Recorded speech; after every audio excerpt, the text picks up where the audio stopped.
Okay, we're going now. All right, All right. episode 2. We're doing this again. Welcome We thought back, that everyone. we thought that the first episode wasn't good enough, so we're doing it again. We restructured things quite a bit. We might just keep doing that every week for variety, or just eventually just stick with one. Do But not yeah. expect a constant structure in this podcast. Oh yeah, there's virtually no structure. We were at like 5 bullet points to call it good. Yeah.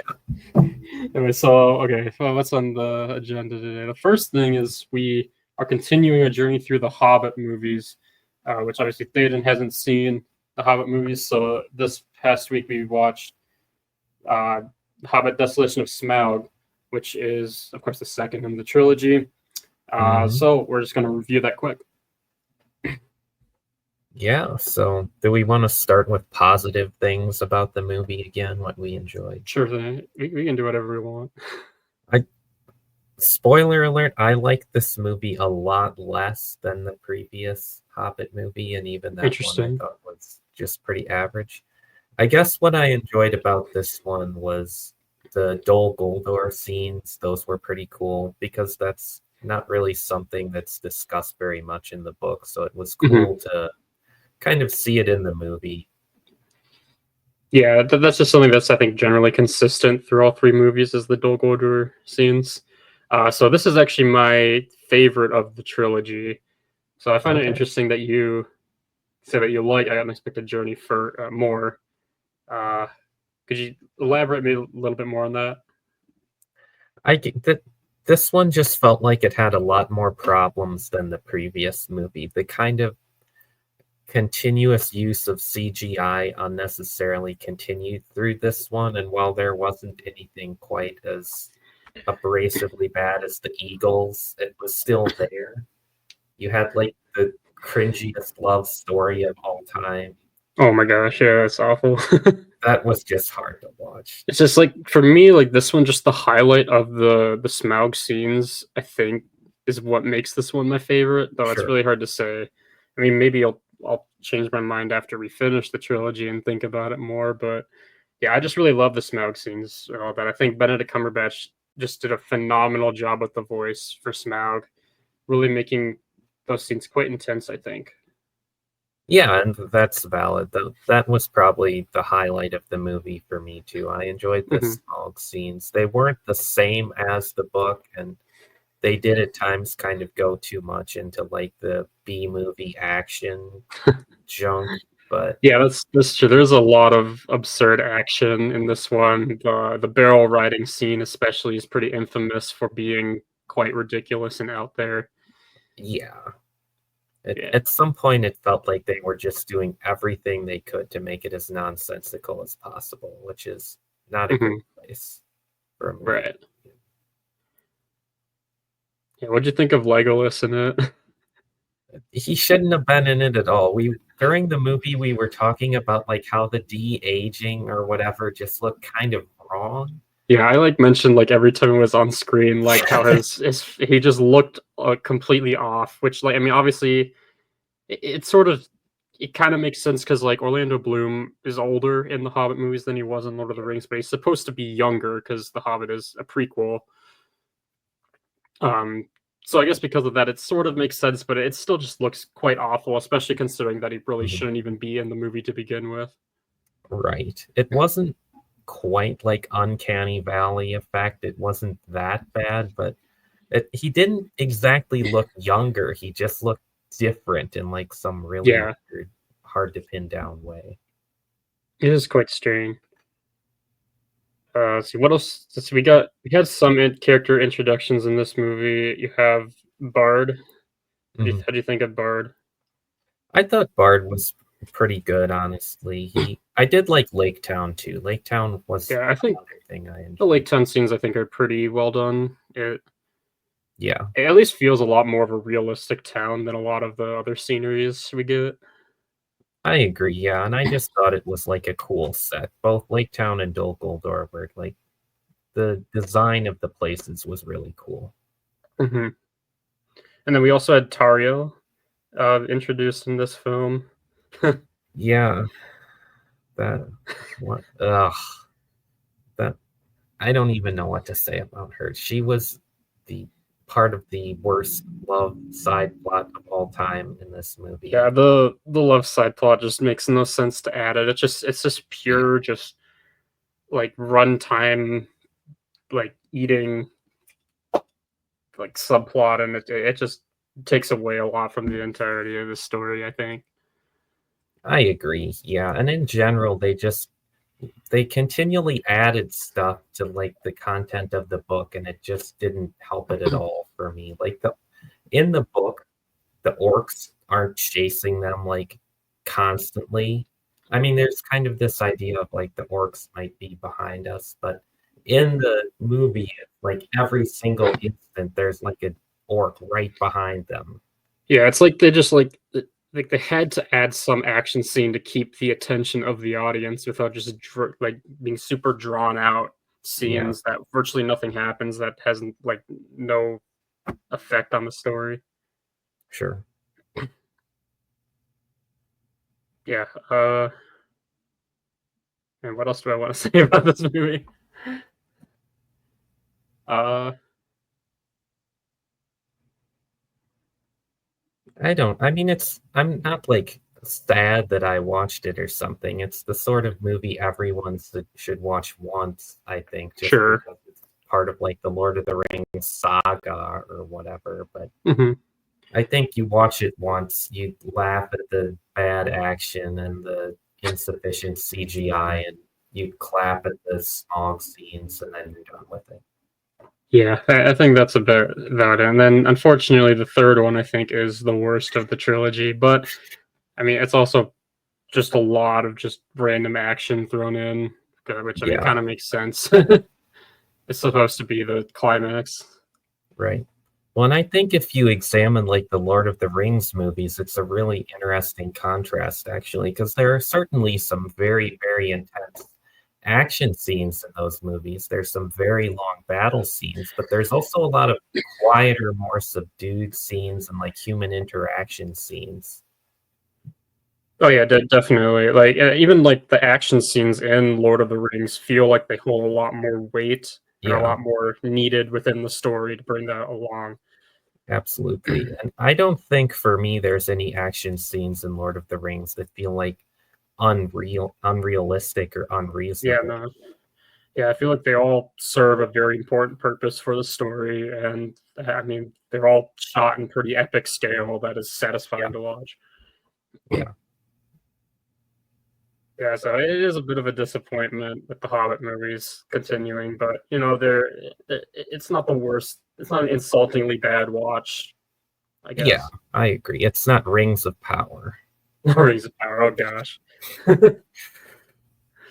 Anyway, so what else do we got to talk about with movies? We had two trailers that we watched. I think there might have been Well, a we couple we more. We're gotta talking about rate two. The Hobbit still. We gotta rate Oh, The that's right. Hobbit. That's right. My bad. Okay. What did I give the first one? I Was it a think we both gave it a 6 out of 10. 6 out of 10? Okay, I would say this one is maybe 7 out of 10. I'll go with Okay. that. I gotta disagree. I'm giving this a 4 out of 10. Whoa. Okay. But maybe that's a little harsh of me, but I don't know. Yeah, I don't know. It seems like you're just a lot more disappointed with this one. Maybe like knowing that it was my favorite. I don't know if you remember me saying that or anything. That might have had too high of expectations for it. That's possible. That could be. And I Yeah. think also when you're someone who like read the book, and I didn't Yeah. just read this book, this was like my beloved childhood book, to then see them take it and like completely got it in the movie is Yeah. I think that's definitely fair. That's a perspective that I can't share. sure. So yeah, your review probably holds more weight than mine in that Well, sense. yeah, but at the same time, I've gone from like the epic experience that is Lord of the Rings to this, and that probably I probably had too high of expectations because of that as well. Yeah, yeah, that's probably fair. All right, so on to the two trailers that we want to talk about. We're not going to like show them because we already watched them. We want to talk a little bit about these upcoming movies. So first off is the live action How to Train Your Dragon trailer was released, which Yeah, um was not did not seem to. drive a bunch of outright hatred, but rather more of a general confusion, because I feel like there's a lot of people that didn't even know this was a thing, Yeah. and now here we are. And I think that live action remakes at this point have been just completely overdone. Nobody seems to really like them. Nobody seems to even want them, and they are. I mean, from the start, they've been pretty obvious cash grabs. But this one, I think, is especially an obvious cash grab. Yeah, for sure. And like there wasn't anything like horrifically bad in the trailer. Like if I had watched that trailer without having seen the animated movie, I would have been like, "Oh, that sounds kind of cool." But Sure. after you've seen the animated movie, it's like, "Wait, so they're doing pretty much the same thing in a movie?" And from the trailer, it looks like they might even be doing like shot by shot copy of it in Mhm. life. Yeah, and I think that like the entire trailer seemed to really draw on that nostalgic, like well-known shots. Like obviously the picture that we have on screen is a pretty iconic shot, maybe the shot of the original How to Train Your Dragon. So like obviously for marketing, it makes sense that they'd use that, and it's obviously clear that they are using many shot-to-shot cases. I don't know if the entire movie is going to be that. Um, I can't remember if I've heard anything regarding that or not, but it does seem like they are going to try to make it very, very closely related to the first movie. Yeah. Yeah, and I mean, I'd rather they stay overly true to the original than they do like a complete overhaul of it so that it's no longer even recognizable. Yeah, that's true. I think that's one of the issues with a lot of the Disney live action remakes is they add a lot of stuff or sometimes just change the entire story, or Yeah. just make enough changes like they did with like the live action Mulan, which in many ways doesn't feel like familiar at all to the original. Yeah, it's a completely different story with different themes. Hmm. Yeah, Mulan, like in that, like I hate that movie so much because like Mulan's story is almost completely taken out because she just gets Yeah, girl bossified.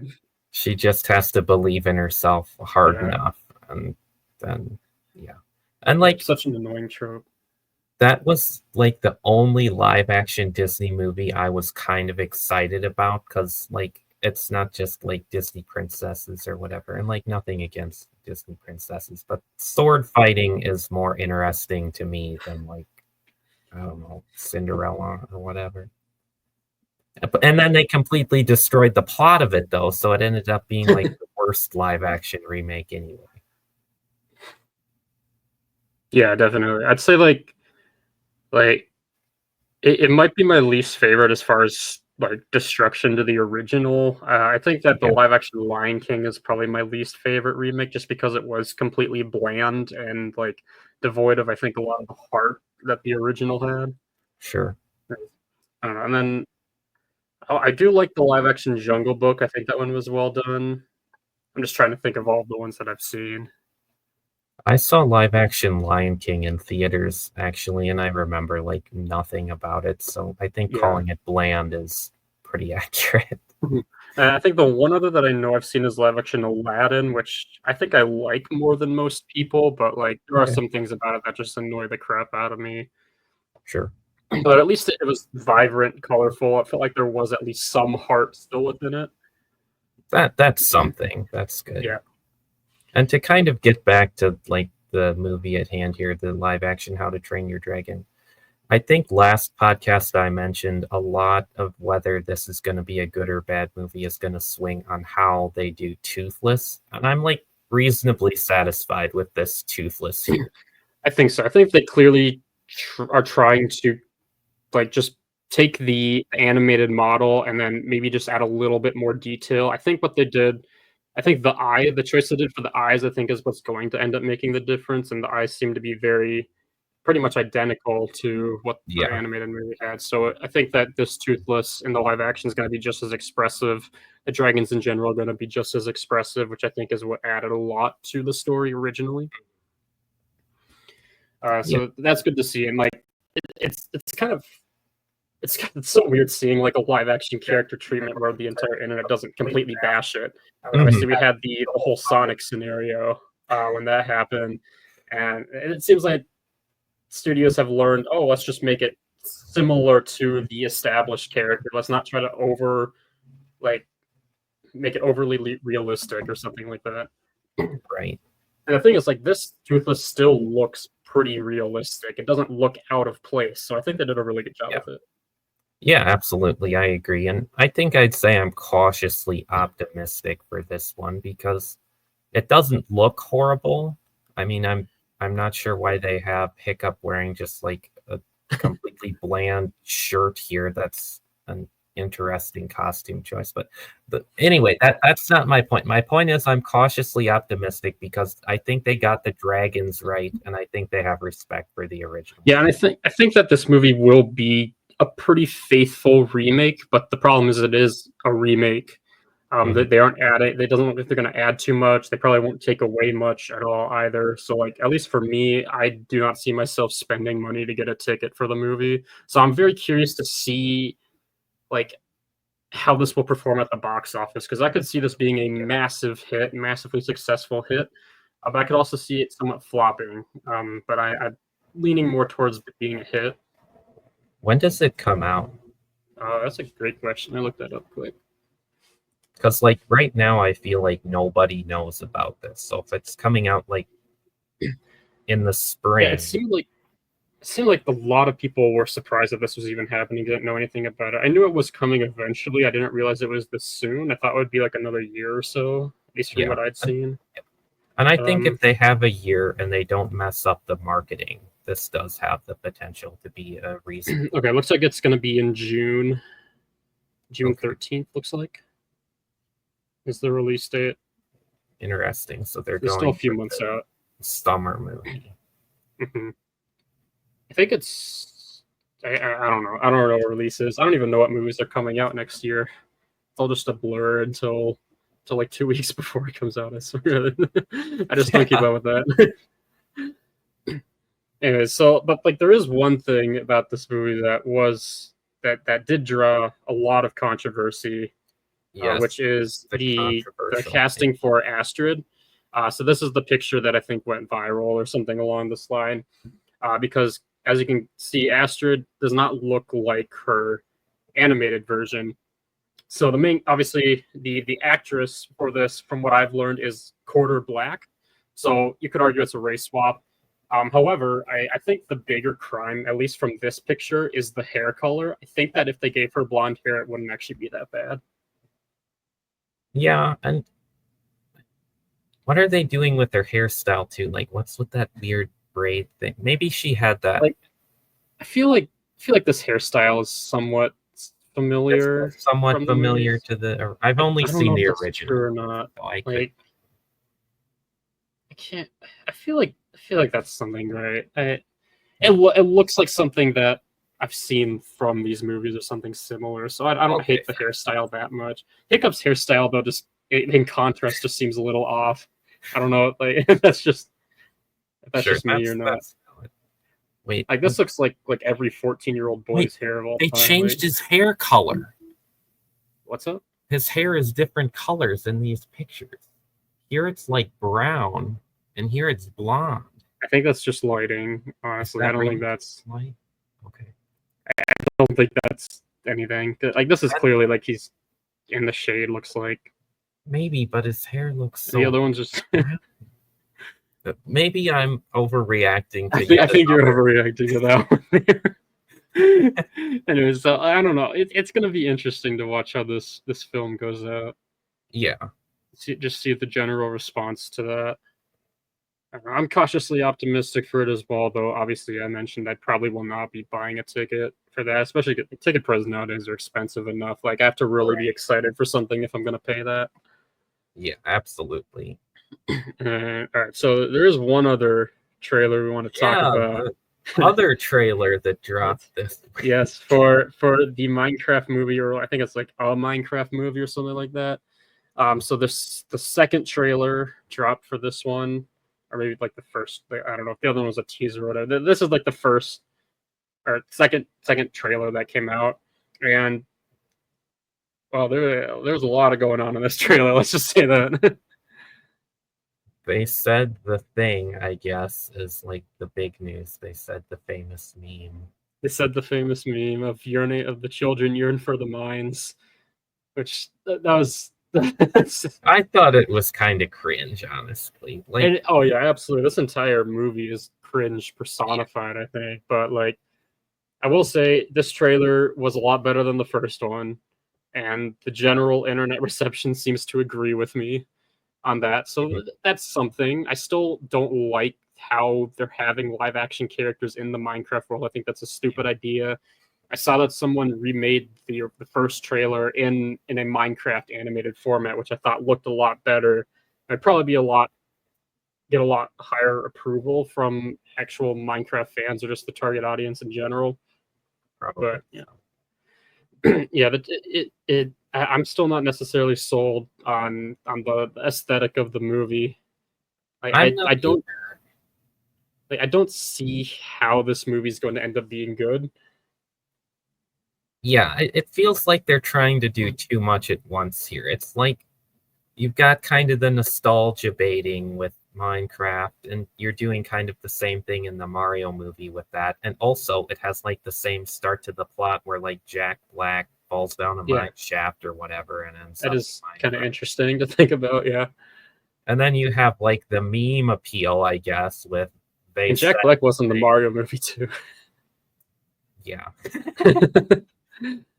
Yeah, but yeah, the meme appeal for this movie is going to be absolutely crazy. I'm fully expected to see like a truckload of memes arrive on the internet when this comes out, which will be fun. But of course, memes don't make a movie, so I'm going to make a prophetic statement here. I'm going to say this is the first truly Gen Alpha movie that we'll see. I would not be surprised. I mean, obviously, that's probably the audience for this. Like, I don't Yeah, know how many adults are going to see this, right. which which is a questionable marketing technique for sure. Because I feel like there's like family movies like Puss in Boots: The Last Wish that can still be Right. enjoyed by adults, regardless of that. But this one just does not seem. It just seems to be so directed towards kid. It might just alienate a huge portion of the audience.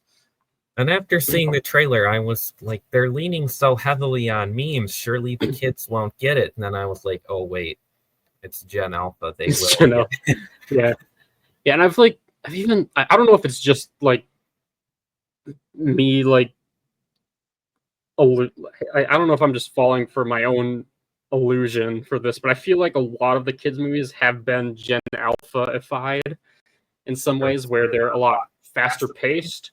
In some cases, just full of just vibrant, super vibrant colors all over the place, super fast paced. I think the best example is Kung Fu Panda 4. I felt was just super. The entire plot felt very, very rushed. Maybe that's just. It could just be me, honestly. I could just be making this up. I just noticed it. That could be, but I feel like this is going to be the first of kind of a new brand of movie that not only has like the bright colors and faster paced plot, but it also kind of tries to tap into like the cultural moment with like the meme and Minecraft and all that stuff. Yeah, it's gonna be interesting on what they actually what like the references that they pull for this movie. Yeah, Uh, absolutely. and like, will this be a box office hit? Who knows? Like, obviously, there's probably gonna be a lot of kids begging their parents to go see it, and obviously, families are gonna probably pay more for tickets and stuff. So, Yeah.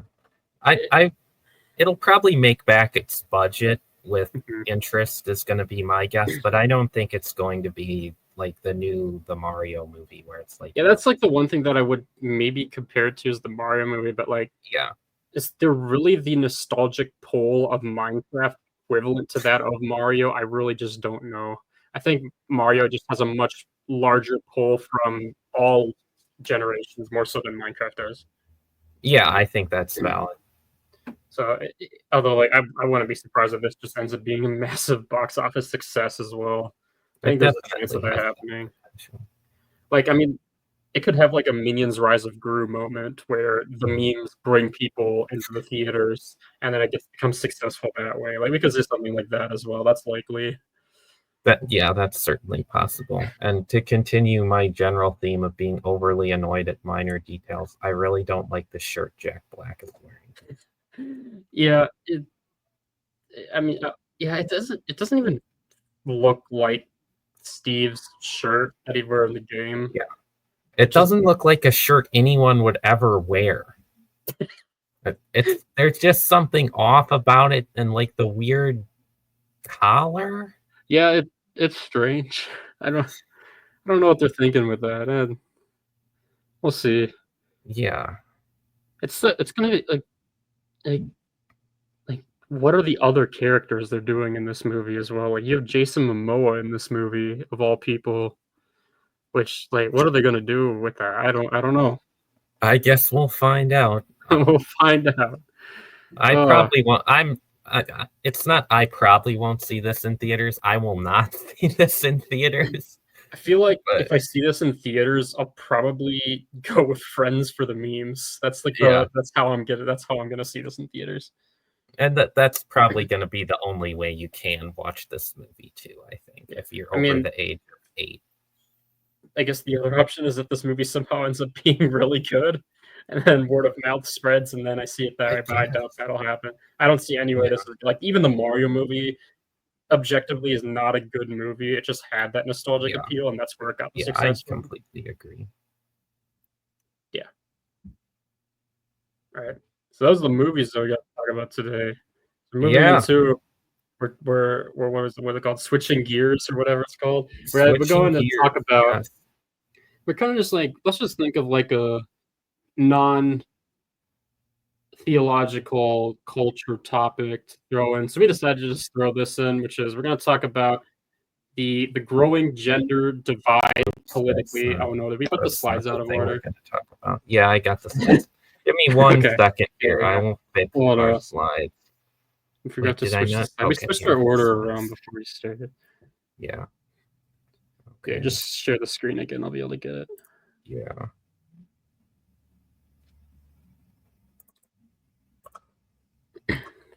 Okay, we're good. We're good. Okay, we got it. Perfect. Okay, so this graph, this is like the graph that people use when discussing this issue. So why not just add it here to look at? So this is something that I think is very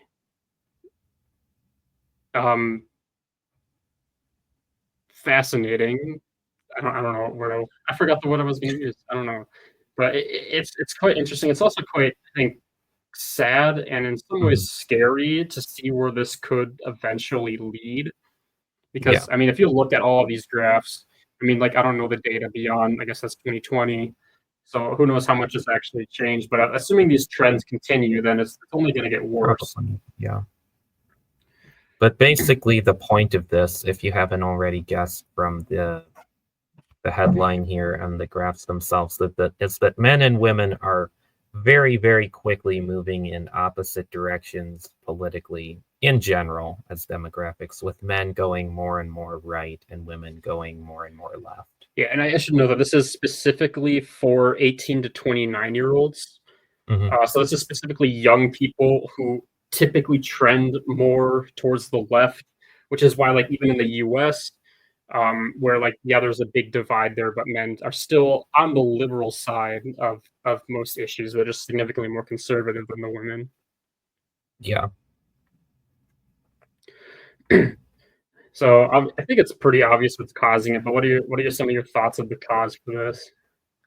Well, I think to kind of go back to our conversation last week, I think kind of like the trad movement has something to do with this, or we're like young people, but young men specifically, I think, are kind of rediscovering this appeal of like the past and tradition because it offers like a deeper sense of meaning than the things that are generally appealed to today. And I think that going along with tradition, you generally have more conservative values, and hence you see men going more and more conservative.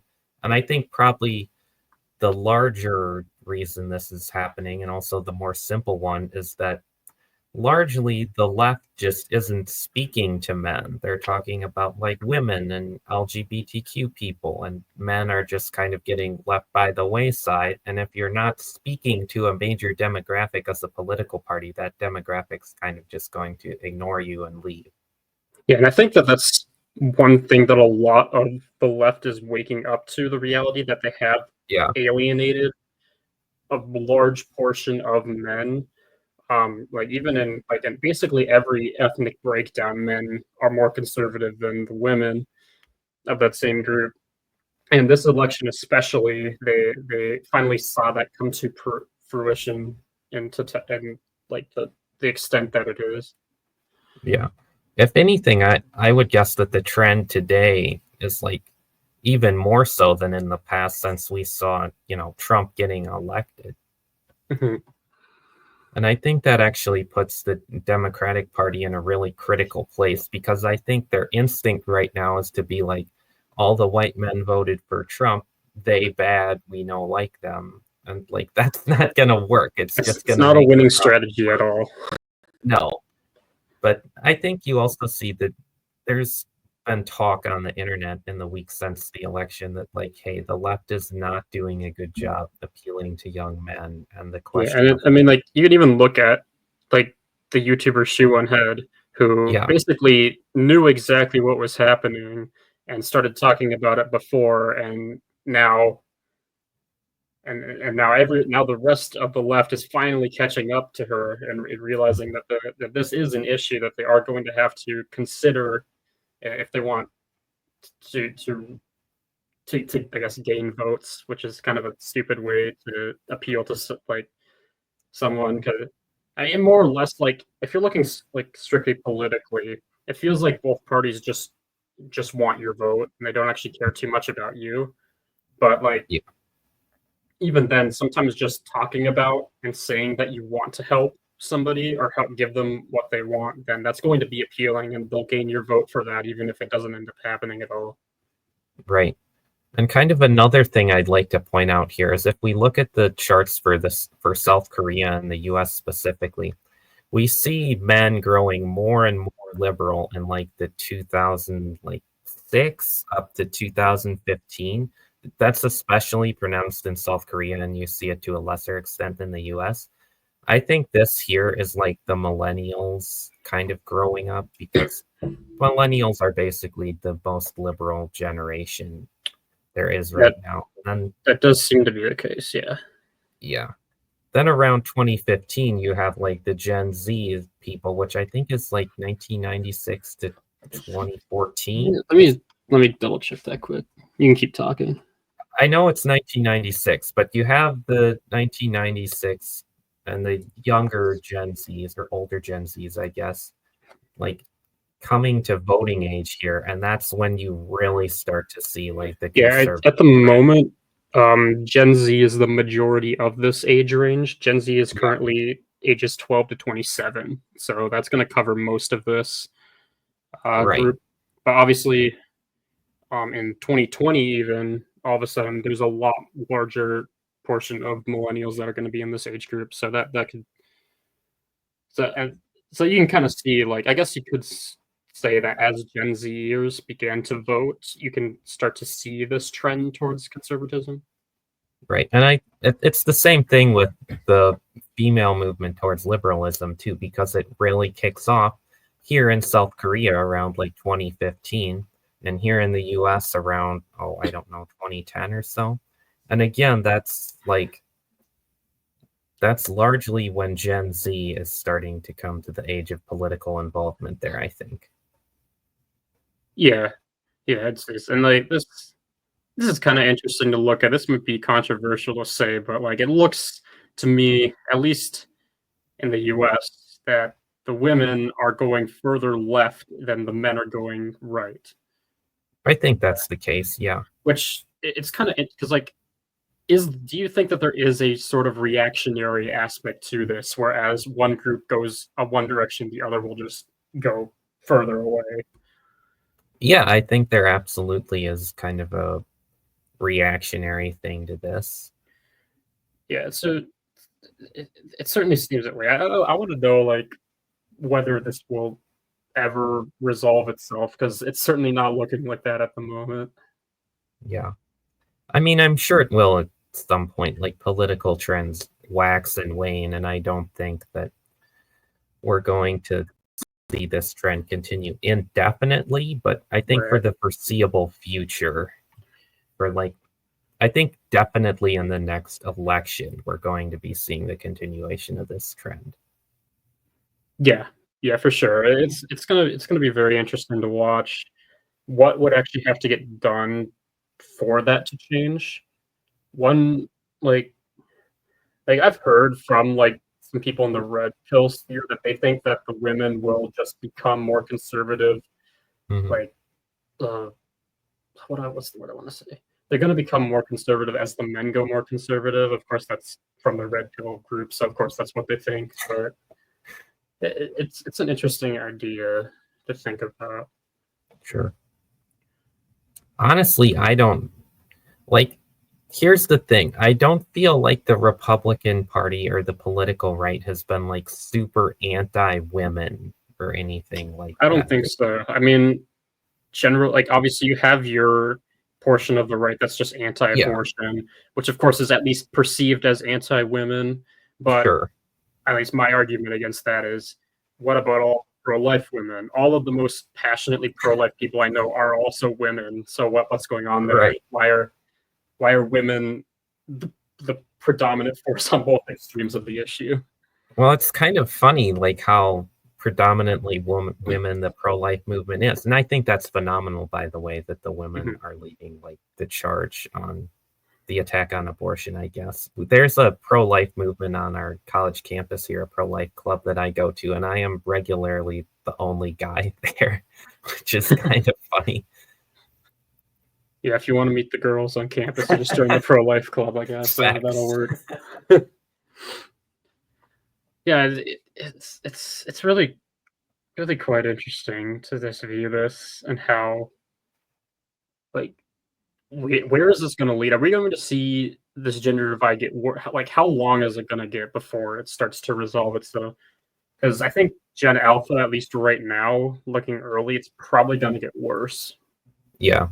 Because Gen Alpha is just getting directly manipulated by the internet, which is typically the most extreme viewpoints coming from both sides. Mhm. Yeah, I think that's true. Yeah. Is there anything else you want to talk about with this? I don't think so. I mean, we could maybe look at like Germany. Germany is pretty similar to US and South Korea, honestly, but like the UK is like hyper liberal. It's great. And honestly, UK is interesting. the trend even women look like they're about to turn and start going right in the Yeah, UK, this is which why I is want to see those next 4 years in play. I don't know. I think UK seems to be trending the way, like, towards their own form of, I guess, Trumpism. yeah. Like, from what I've seen, it might take longer for them to get there just because of how liberal they are right now. But I Mhm. do think that we'll see them trending more and more conservative in the next few years. It kind of looks like they like in 2020 they'd reached kind of the height of liberalism in the UK. They're about to kind of go swing the pendulum back towards Yeah. a more generally It's kinda conservative. interesting how quickly they moved left after, like, Yeah, 2010. it is. Yeah, Yeah. that's a huge rise right in like the 2010 to I don't know 2012 area on that graph. Yeah, definitely. And of course, like, this also in some ways could, like, be compared to, like, the religious aspect of this, where, at least for Gen Z right now, it seems like young men are becoming more religious than young women, Yeah, which I don't think is as apparent as it, because, I mean, I think that there's more and more people who are becoming conservative who are not religious or yeah, I atheistic, think so. just because they recognize that, "Oh, shoot, maybe this radical progressivism went too far. We need to slow down a little bit." Yeah, I think that's true. Yeah. I mean, like, it feels like the Republican Party is just gonna lose all sense of, like, biblical values, like, 10 years down the road or something like that. Yeah, that They we just continue to compromise more and more on that just to gain a few votes, which, like in the grand scheme of thing, it's, like, between lesser of two evils, but, like, at what cost type thing. right. Yeah. Anyway, so we're going to go into another geek moment here. Yeah, Today geek zone time. is Thaden's turn to talk about something he is passionate about. Yeah, so So today I'm going to talk about chess. I've been playing chess for, I think, since I was like 6 or 7 years old. So I guess that's like 13 or 14 years now. I absolutely love chess. The complexity of it is just amazing. So many different ways you can play the game. You meet a lot of great, interesting people playing chess. But really, for me, the draw has always been just the game itself and the complexity of it. And like, it's not an easy game to play. At a tournament, a game will go 4 hours or more, and the entire time you're just sitting at the board, staring at the pieces, calculating through the lines. And honestly, it's like, for me, one of the most fun things you can possibly do. So today I'm just going to play like 2 games of bullet chess on the internet here for you. I played some bullet earlier today and I haven't been in great form. So we'll see how this goes. Hopefully I don't lose horribly on the podcast, but all right, let's give it a shot and I will try to talk about something as we play here. All right, this guy's lower rated than me, this opening. This is bullets, so you have to move like instantaneously, basically. Bullets like the only thing I have time for these days, sadly, which is not great because it's the least intelligent way to play chess, probably. Yeah, I know. I tend to struggle a lot when I play bullet on occasion. I don't play chess a ton, but I've tried bullet before. It usually goes badly. Discovered check there. Oh, I didn't see that. That's a good move. Okay. I think I'm winning a pawn here. Yeah. Wait, did I blunder? No, I didn't because I can defend it like this. I apologize if this makes no sense. I've like never actually commented on a chess game before, so. So like when I play chess, I like to think through all of my moves. So like being in a situation like this would be so stressful, and I'd probably just blunder very easily. I messed up.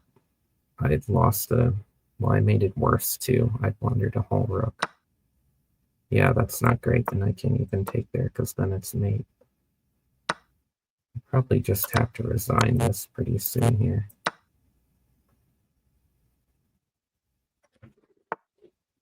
It's kind of slow though. Maybe we can flag him. Yeah, but I'm running on time. Yeah, we're gonna resign that one. So we lost the first one. That's okay. We'll go on to a second one, see if that goes any better. We got white this time, another lower rated opponent.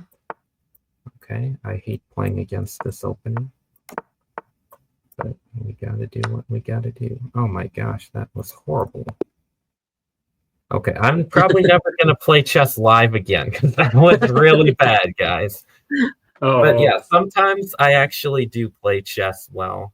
I have like I'm rated 2000 on here. That's a fairly respectable rating. But yeah, you guys should play chess too. It's a really fun game. Follow me on chess.com, I guess. Yeah, I gotta do the plug for the social media. Chess.com is definitely social media. Oh yeah, definitely. You know, it's always nice to have those smaller internet communities. Yeah, I mean, I don't know if you could call chess.com small, honestly, because it's well, smaller than like Twitter, I guess. 98,000 people playing right now. Oops, what did I just do? But yeah, it's smaller than like Twitter or something. Yeah. But yeah, that's chess. I apologize I couldn't play a better game for everyone. But I love chess. Cool. All right. There, that wraps up this week's Geek Zone. We're calling it Geek Zone, Geek Time, whatever you want to call it. I'll probably go next week, or well, no, not next week. We can't do next week because it's Thanksgiving. I'm gone, so we'll be able to do that. But you know, 2 weeks. 2 weeks. I guess I'll be back. Maybe I'm trying to think of maybe getting another one of our friends on. We'll see. Well, yeah, we could try and drag some other poor soul on the show and have him or her do the Geek Zone too. Yeah, that's true. That's true. Anyway, so we're going to our next topic, which is going to be our more theological segment. Yeah. So you want to get that one up. I Today we think I are got it ready discussing here. this. Luce. Luce. Many of you probably already know what this is, but this is the Roman Catholic Church's new mascot. Luce. Yay. Yeah, and it's been interesting on the internet to see. I would say that most people are in favor of Luce. There's one prominent voice who is not, and we could show that now if you want. Yeah, We so have this post from Redeemed Zoomer on his Discord. This is probably the most infamous post I've ever seen on this Discord at this point, just because of how absolutely insane this is. this was wild. I remember like getting this ping. I think you were at work and I was like, I don't know, trying to work on homework, and I was like, oh, Redeemed Zoomer ping. What pointless thing is happening on that Discord now? And then it was like, wait, they're banning anime? What the You heck? get like 5 pings every day just from announcements. Yeah. Like, the server's completely out of control, but it's also fun to be in there sometimes. Yeah, let's actually read this so that people aren't like scrambling to read it as we're talking about it. At everyone, I hereby make a decree. I've wanted to do this for years. Anime is officially banned on this server. In response to the Vatican pandering to young online trads by having a weird anime mascot, Luce, I anticipate a huge wave of anime used for LARPing and degeneracy. As Matt Walsh said, anime simply feels evil and demonic, even if you can't really explain why logically. I can't believe he's actually like the thing about this is that like I did not believe this was real when I read it. And I think like he might have backpedaled a little bit. I can't remember exactly, but it's still so funny that this is actually a mostly serious thing. Like they did ban anime on the server. I think later that night, like a different mod other than Redeemed Zoomer did another everyone ping and was like, they kind of scaled it back to where you could have like anime in your profile pic, but it is banned this server. Yeah, imagine using Matt Walsh's most infamously bad argument of all time and trying to use that to justify your view as well. Well, yeah, it feels like the, I don't know, the 1980s mom who looks at just every random thing suspiciously and calls it demonic for no reason. Pokemon is demonic, guys. Yeah, Pokemon and Dungeons and Dragons are both demonic. And thankfully, we're mostly past that as a society. Okay, like we're even at a point where Harry Potter is generally accepted in the church now, or at least for Christians, or like maybe not in the church. Yeah, that's fair. That's fair. Yeah, I still can't believe that he actually posted this. That's actually wild. Anyway, so this was the first I heard of Luce, actually, this post, because I'm not as active and culturally relevant on the internet as I once was. So. Yeah, well, I'm a little bit more active, and Luce was all over Twitter for like a week. At least my Twitter. Just saying that a lot to talk about with the Christian sphere. My general opinion on it, I guess I should say, is that I think I don't have a problem with Luce at all. I actually think that it is a way to try and reach the younger demographic, which is still generally growing further and further away from the church. Yeah. So this could be a way to do that, and there's even been some evidence of at least Luce starting conversations with that, and it is at least appealing to some people to maybe open up to joining, obviously, the Catholic Church, possibly just the church in general. I don't really know what this will end up doing, but I think it's going to be a positive. Yeah, I think probably so. I mean, yeah, I don't like have a problem with the Catholic Church deciding to have an anime mascot. I don't think there's anything wrong with that, and it's even kind of a smart strategy, honestly, to try to appeal to the younger generation. And a denomination that is in particular generally less popular with younger people.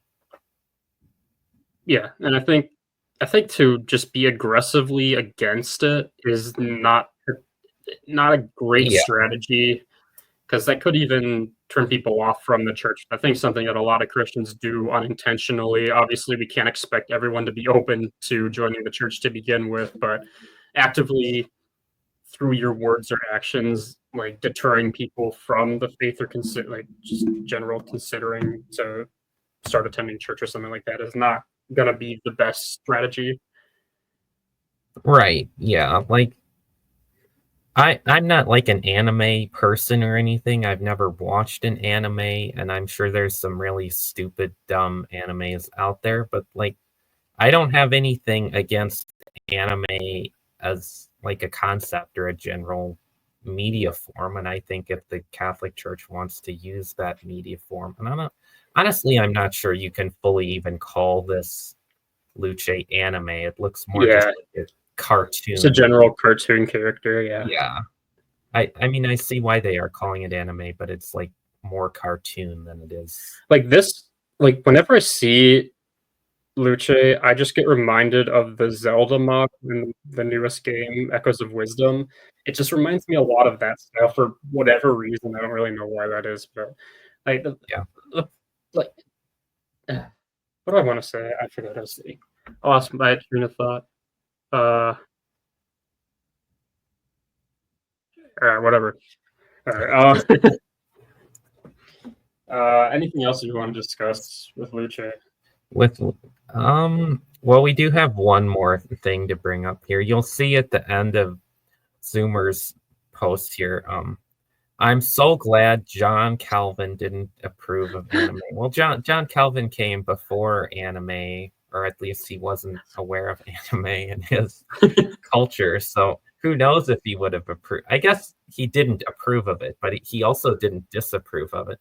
And so we have this brilliant post from the Babylon Babylon Bee Bee. here. I love like most Babylon Bee posts are just great. It's always nice to just like be scrolling on Twitter through depression, and then you see a Babylon Bee post show up, and you're just like, oh, that's funny. So, which do you think wins here in the epic Dragon Ball Z style battle? Anime John Calvin or Luce? Oh, I think don't underestimate Luce. Okay, like we don't know what she's capable of. All right. That's true. John Calvin looks more intimidating, but that Yeah. doesn't necessarily mean he'd win. Yeah. I'm so bad at doing these sort of battle ideas. I don't really care. All right. Yeah, I think that just overall, like the church, I think just needs to do a better job at appealing to young people, because at the moment it doesn't. I think that's actually one of the reasons why, well, for better or for worse, like your non-denominational churches are continue to grow in popularity, is because Sure. at the very least they could be considered more appealing to younger generations, especially with contemporary Christian music, which obviously is going to be more closely related to the other music they listen to, again, for better or for worse. Yeah, I think that's true. But I think we also might see an interesting effect at some point that we're maybe starting to see now, where there's people now who have very much grown up in kind of that non-denominational contemporary style of church. And I think that as a general rule, the church you grow up in, like the style of it, you're not as happy with it as you grow older. So I wonder if we'll see a generation of people who moves away from the non-denominational contemporary style of church because they're bored with it, because they grew up with it. Yeah, I mean, like even like I obviously I'm non-denominational. Again, I don't necessarily how I feel about that still, just because of like the fact that like it feels like there's very few like non-denominational or pro non-denominational people on the internet. So Mm-hmm. I'm not presented for much arguments for it. But like, where was I going with this? I don't know. I'm so out of focus right now, I guess. It's okay. Oh wait, yes, that's right. I was talking about. Okay, yeah, yeah. So like recently, last summer, I left my old non-denominational church to go to a different non-denominational church. Out of generally speaking, boredom, it's a little bit more in depth. There's a little bit more details than just that, but like I was just like the sermons at my old church were just like this feels very breadth over depth, focused so much on directing towards new believers and getting new converts over actual deep theological, exegetical style, which my new church, I think, does a lot better with that. I'm typically a lot more engaged with the sermons, just because they are a little bit more directly from like verse by verse style preaching. Yeah, and I think, like, I don't want to be the guy who's like, no, there's only one way to do church, but I do think expository preaching of the Bible is the best way to do preaching. Oh, we forgot to put a Bible verse in this week. Oh, we did. Oh well. Oh, so well. So find one quick, or I mean, just go. I don't think I could find it's not like one. Really a big deal. Where's the Bible verse that says accept Luce as icon or something? Yeah, I guess if we wanted to go like the really deep road, we could have talked about iconography and that in the church, but I'm not very well educated on that debate. So yeah, I'm just not even going to talk about that. All right. Do you think that's good for this? Yeah, I think that's good for this section, and I think we have one left. We have one. So like we're gonna go through Twitter again. I like bookmark a few posts a week just to talk about. So we'll see how like long we're gonna be here, but it's gonna be interesting. So I'm just calling these the tweets of the week. Not to say that these are all great tweets. Some of them may not be so great, but they're the ones that we're choosing to discuss for this week. So let me pull up my screen here. This one. Like that. Okay, let me go. I didn't pull up this up before. I don't know why I didn't do that. That's okay. I messed up the other slideshow, so. Yeah. All right, where is what I'm looking for? Advertisement for Tyler's YouTube channel, or not YouTube, Twitter account in the meantime. Did I already pull it? Let me take that down quick. Where's bookmarks? I didn't have this issue last week. Not there. Oh, here. There we go. Right? Yes, there it is. Okay, I found it. We're good. Yes. We're professional here on this show here. All right.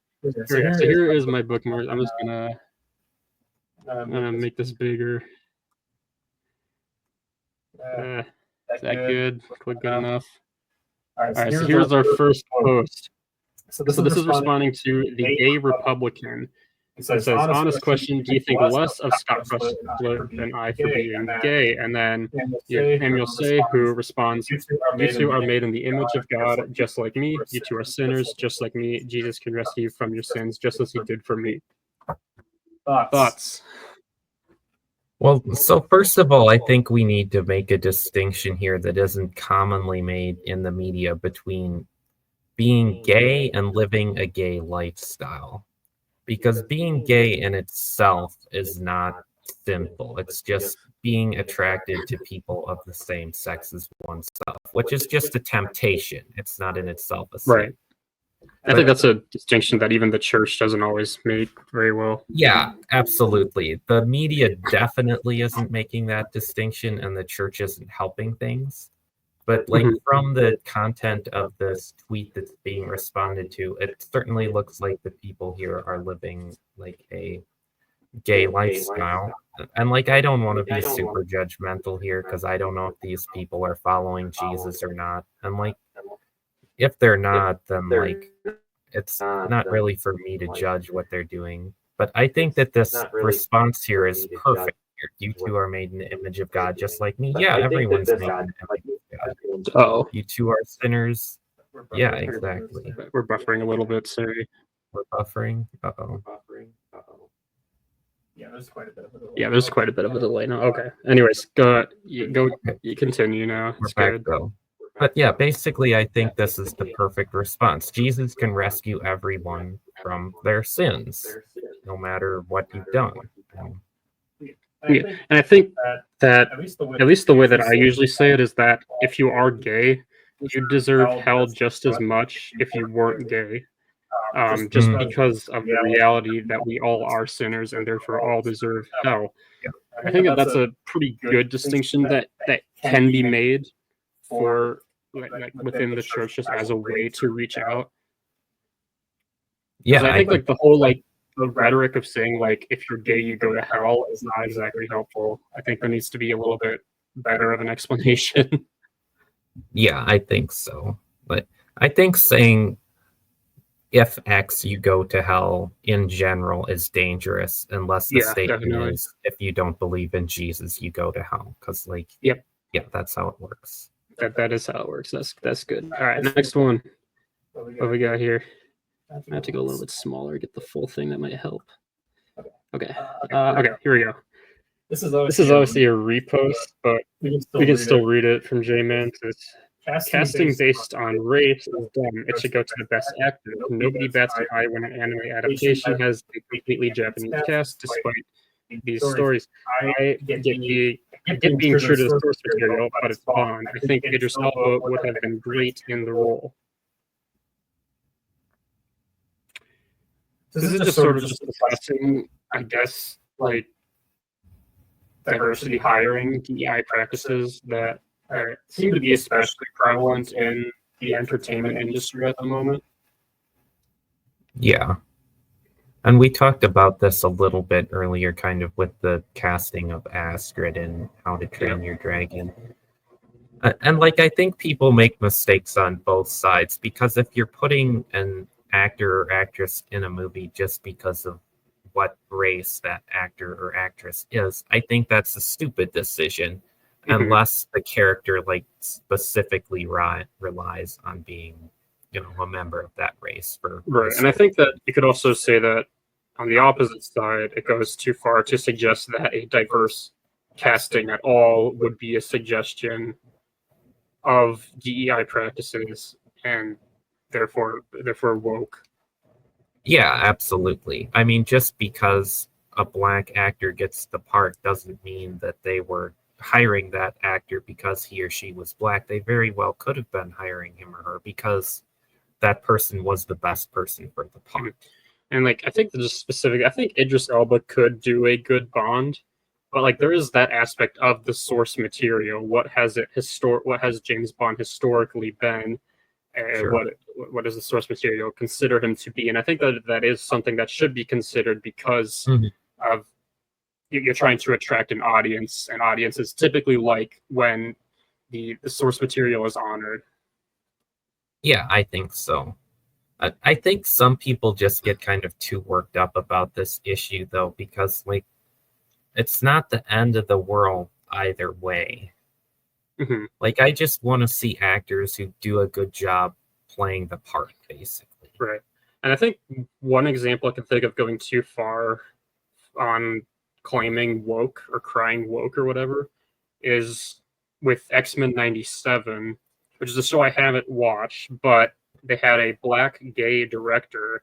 And so a lot of people, I guess, in the anti-woke sphere immediately assumed, oh, this show is going to be woke. It's going to be push DEI. It's going to suck. And then the show ended up actually being really good and actually honored a lot of those characters in the source material. So there's sort of like an apology or general apology towards that director in that moment. So you can tell it like it does go extreme in the opposite direction as well. Yeah, absolutely. And like I just want to judge the movie based on like the plot and the acting and the how it's shot and all that stuff. I don't want to like prejudge it based on and like there. The thing is that like I care most about like race swapping a character if it's a character I care about, which I think a lot of people, which is why like I didn't really care when they race swapped the Little Mermaid because I don't care about the Little Mermaid. I didn't watch the movie. I'm not really a fan of the original. Yeah. So I didn't really care. But if you try to race swap, I don't know, Gandalf in like Middle Earth or something like that, I might have a little bit more of a problem with that because that would be going against a character that I'm a fan of. Yeah, absolutely. Okay, so let's go on to the next one. This is from Melanie Mack. Some say it's bad to evangelize to people through warning them that they will go to hell if they don't accept Jesus and follow him. They expect us to remove the warning and only talk about love. I'll just go to show more here. What they fail to realize is that the warning is love. Lost people need to know they are lost, else they will continue to aimlessly wander. I can't imagine that those against I can't imagine that those against warning read the Bible much, because such a massive chunk, perhaps even most of it, is warning. They only want to read and speak of redemption, but ignore the consequences of unrepentance. They argue that warnings will push people away, but a false, unrepentant love story will utterly blind them. All right. What do you think?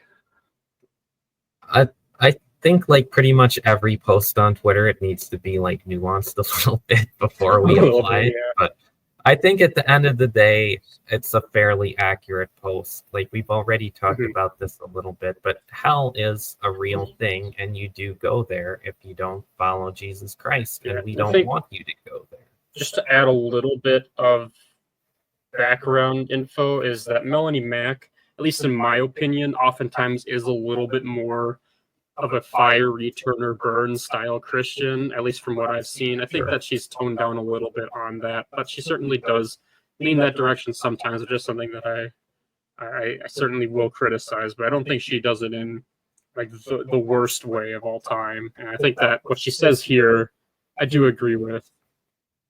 Yeah, I think so. And I think that at the end of the day, when you're evangelizing, you need to kind of rely on the promptings of the Holy Spirit for what to do. Right. Sometimes it's going to be absolutely the right choice to go all in with like the, hey, everybody's sinful and you'll go to hell for your sins if you don't repent. And other times, like the person you're evangelizing to already knows that, and the thing you need to say is not you're sinful, but there's grace and salvation available for you. Right. I think that generally I feel like heaven versus hell evangelism should not really be used too much, because either they're going to convert out of fear of hell, which is not submission to Christ necessarily, or they're going to convert out of desire to go to heaven, when in reality you want to convert out of desire to follow Christ. I think that there needs to be that you need to add that little caveat in there, I guess, just like point of Christianity is to follow Christ. It has nothing really to do with heaven or hell. But of course, you can still preach that, like, oh, unrepentance does bring consequences, and repentance is a required aspect of following Jesus, I guess.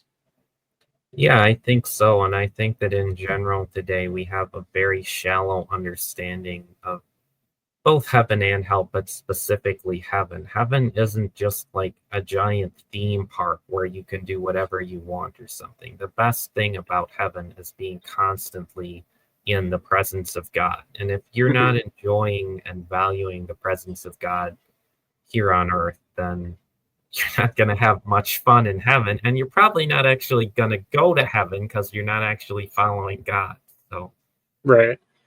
Yeah, I mean, that's partially the media's fault, or just people just trying to give some sort of picture of that, either for their agenda one way or another. Yeah, absolutely. Yeah. All right. Anyways, next tweet. What do we got here?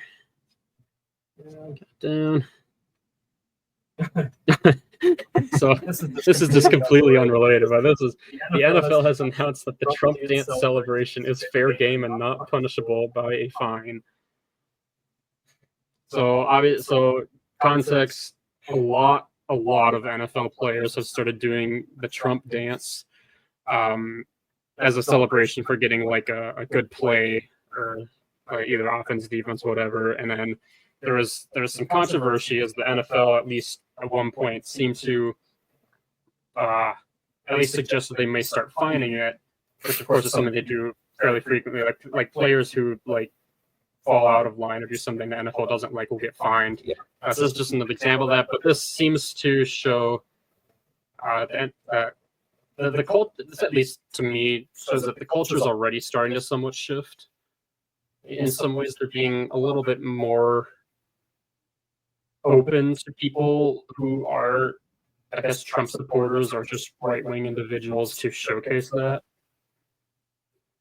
Yeah, and I think that's a good thing. And if you look at like the Trump dance, it's a pretty toned down, respectful way to like celebrate a victory. So it doesn't make a lot of sense to fine players for celebrating a success in like an acceptable and respectful way. Yeah. And I feel like, at least this is generally what I've seen, like the NFL seems to have a lot of Christian players. At least it feels like every day a new like NFL player like gives like glory to God or something like that. Yeah. And I think that at least you'd expect some level of conservatism to go along with that. For like not all of them. Some of them might just be doing it for clout, or just to say the right thing to gain a fan base, whatever. That's possible, and I'm sure that is some of it, but at the same time, like that's probably not all of it. That's definitely not all of it. No, I think it's really nice to see how frequent like Christianity is referred to or mentioned from NFL players. Yeah, absolutely. Because like I mean, how often is someone going to preach the gospel on live television? It's not very frequent, and it seems like the NFL may be the most frequent place where it does happen. Yeah, for real though. Mm-hmm. Anyways, next up we have Zachary Levi here. this is just completely random here.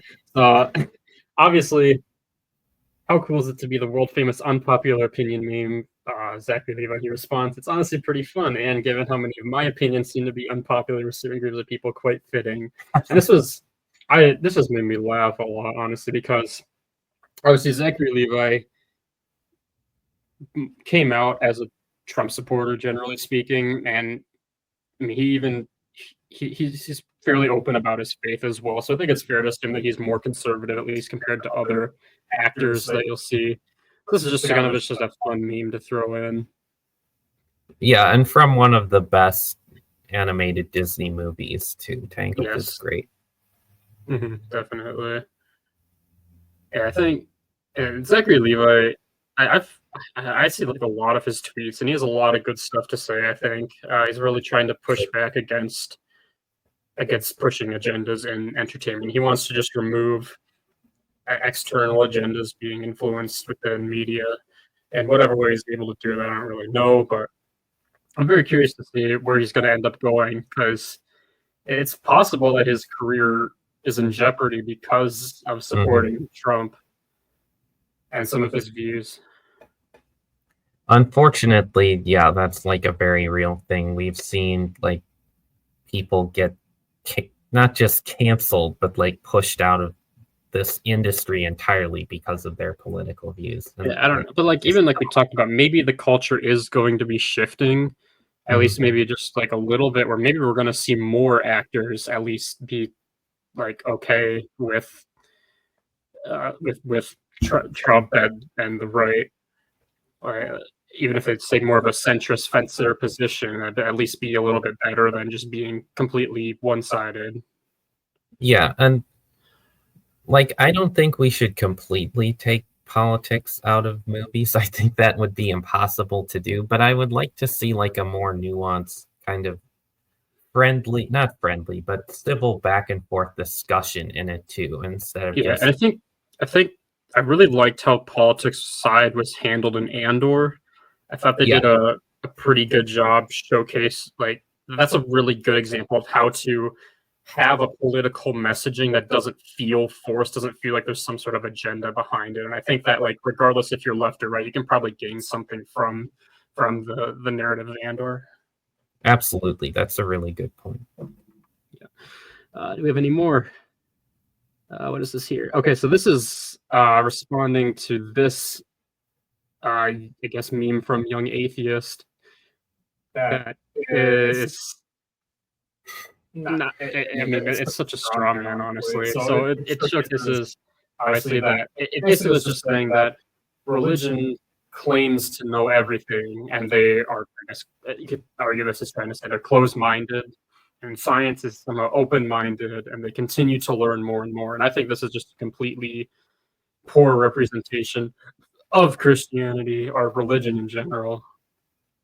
Well, yeah, and I think it's kind of a stupid. I think that what's trying to be claimed here is science better than religion because scientists want to learn more. And honestly, the scientist side looks kind of just as stupid as the religion side, where you just spend so much time learning and learning and learning just random stuff, and you never come to a point of satisfaction. First of all, the idea that religious people think they know everything is completely false. Sure, there might be some religious people who do believe like the Bible has the answer to literally every possible scenario type of thing. Yeah. Or like they maybe just are just a complete narcissist who think that they know everything and they're using the religion to justify that. But that's just generally not true. There are many Christians who study science as well who learn more. There's nothing against learning more beyond what's like explicitly stated in the Bible. Absolutely. And if you actually get into like the more complicated side of theology, there's a lot of places where Christians admit like, yeah, we really don't know for certain what's going on here, and we're going to continue to study it and try to learn about it. But at the end of the day, we're just not sure. Yeah, like the Trinity, for example, is basically impossible for humans to fully explain or comprehend. And like basically any attempt to do so ends in heresy, but yeah, pretty much.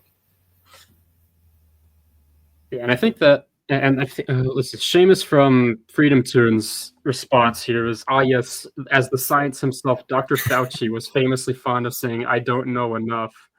This is sort of mocking the idea that the scientists essentially said that they knew everything going on with the lockdowns and the pandemic and all of that, which I think just showcases that not everyone knows everything and no one can claim to know everything. I think that whether that's coming from religion or science, both, I think that at least claiming that you know everything is not exactly going to be the best thing or the most. It's not going to be the truth, no matter who says it. I guess is what I'm going for. Yeah, definitely not. Yeah. All right. Do you have any more? I do have more. Okay. This is great. So this is the Redskins logo. This was the mascot for the Washington, D.C. football team. So it used to be the Washington Redskins. Now they're the Washington Commanders. So this meme says, when you're so woke that a Blackfeet chief drawn by a Blackfeet artist approved by the Blackfeet Nation is considered offensive to white people. Because that is essentially what happened, is that this logo, despite being created by the Blackfeet and approved by them, it still was deemed offensive, and that's eventually what allowed it to get removed. So there's actually, I guess, a smaller movement of trying to actually revert that change.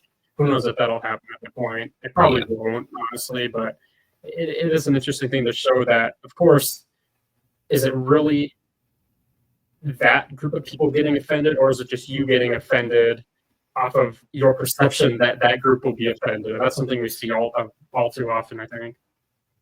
Yeah, and I can understand why they felt that the name of the football team could be offensive. And like, at the very least, that's not really a phrase to refer to Native Americans that we want to encourage people to use. But like, I don't see anything wrong with the logo, honestly.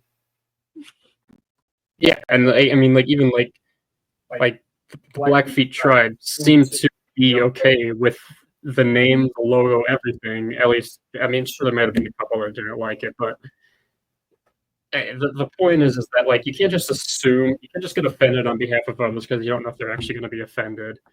And I think that they should have done a little bit more thinking or research before actually trying to cancel an entire team mascot or name or logo.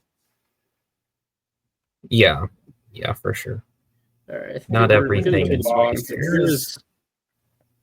This is the next one here. This is from Freely Ashley. In labor at 27 weeks, with my twins, and a nurse asked me, "Do you want to keep your babies?" She asked 3 times, and I said, "Yes, I want to keep my babies. Why do you keep asking? I just have to ask."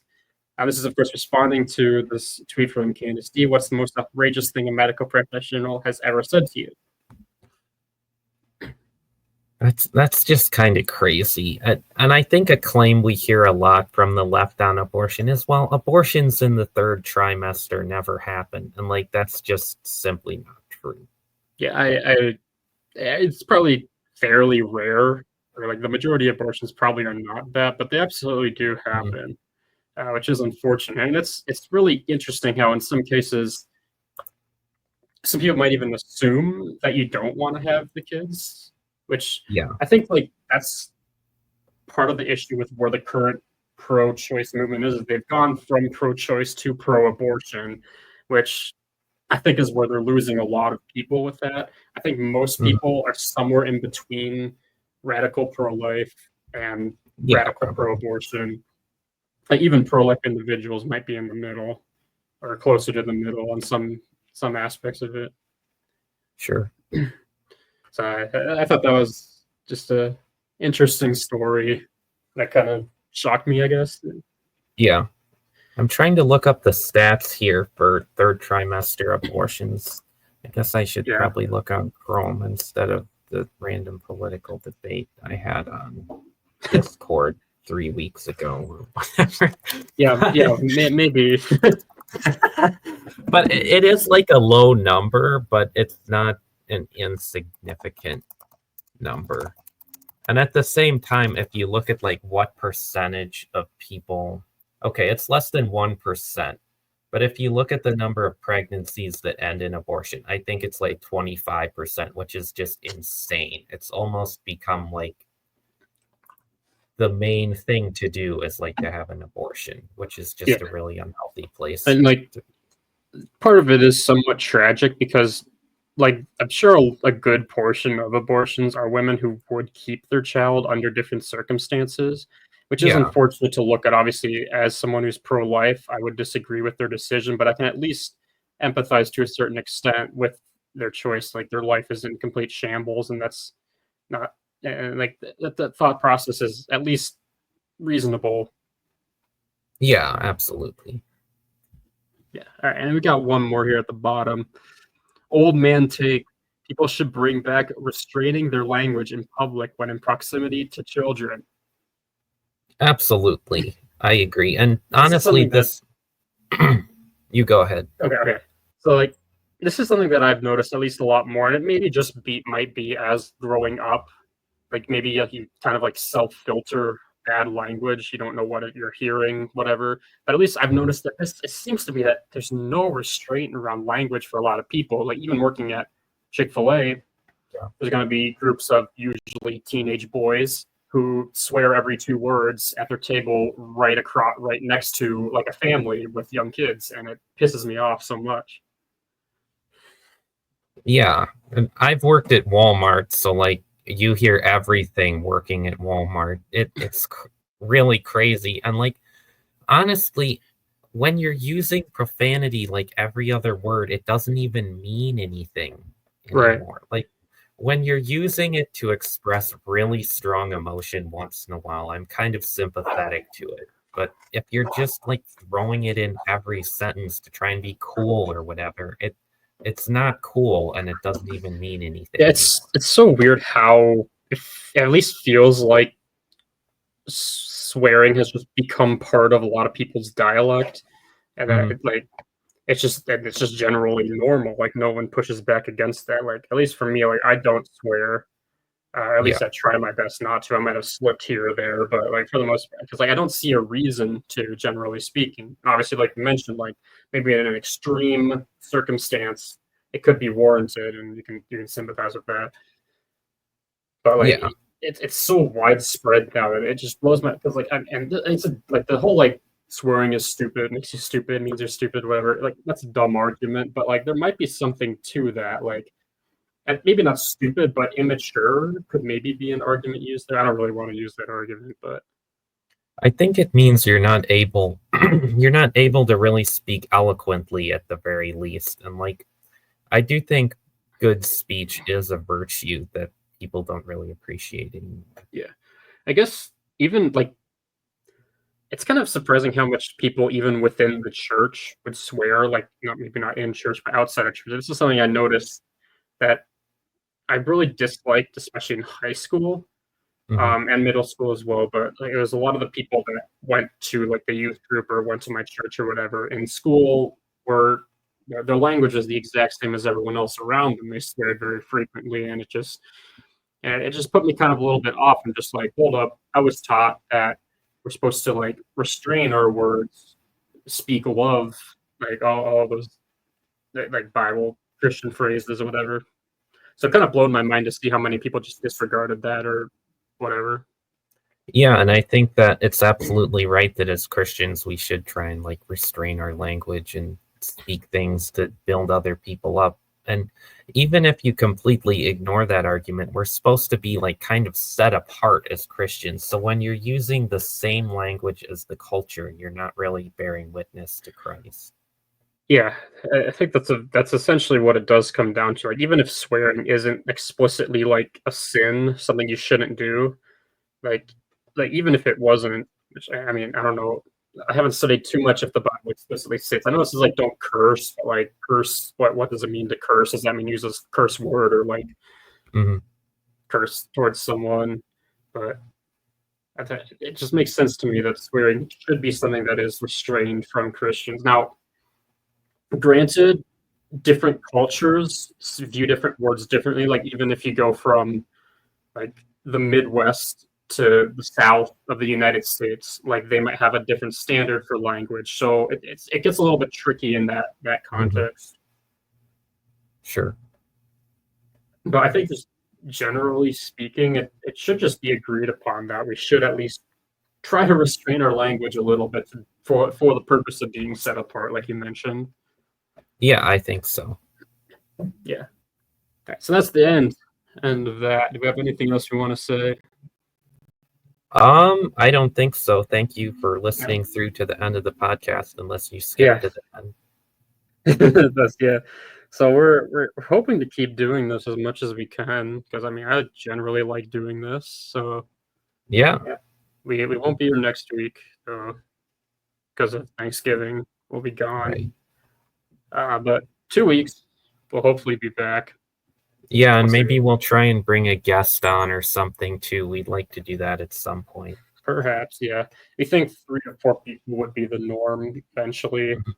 So you don't really know, but we'll see. We'll see. These are already an hour and a half long, so yeah, I mean, if we have 3, 4 people, like, we're gonna get 3 hours or, like, something like that. Well, we'll see, I guess. Yeah. Anyway, thanks y'all for watching. We'll see you in the next one. Thanks, guys.